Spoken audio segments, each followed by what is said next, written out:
One day, Edward was in the shed where he lived with the other engines. They were all bigger than Edward and boasted about it. "The driver won't choose you again," said Gordon. "He wants strong engines like us." But the driver and fireman felt sorry for Edward. "Would you like to come out today?" "Oh, yes, please," said Edward. So they lit his fire, made lots of steam, and Edward puffed away. The other engines were very cross at being left behind. Go on, Edward! Go on! You idiot! What?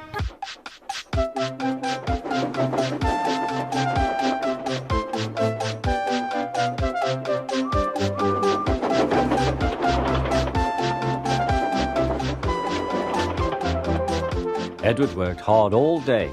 The coaches thought he was very kind, and the driver was very pleased.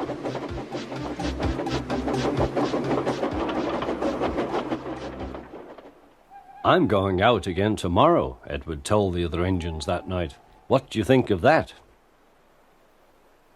But he didn't hear what they thought, for he was so tired and happy that he fell asleep at once.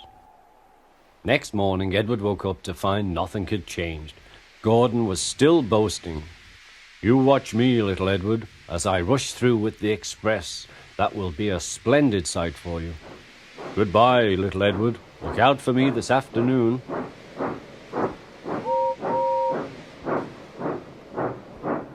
Edward went off to do some shunting.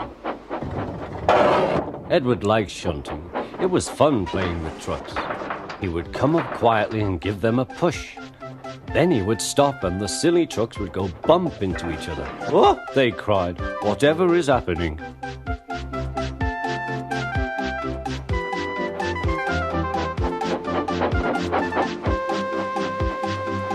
Edward played till there were no more trucks. Then he stopped to rest. Presently he heard a whistle. Gordon was very cross. Instead of nice shining coaches, he was pulling a lot of very dirty trucks. "A goods train, a goods train, a goods train," he grumbled. "The shame of it, the shame of it, oh, the shame of it."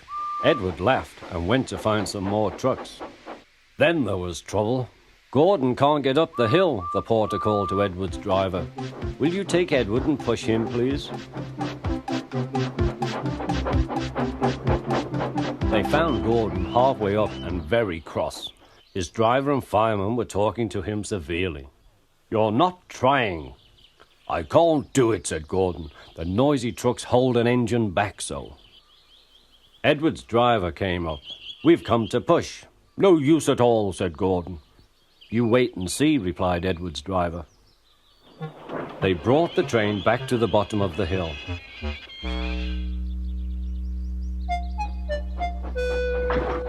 "I'm ready," said Edward. "No good," grumbled Gordon. They pulled and pushed as hard as they could.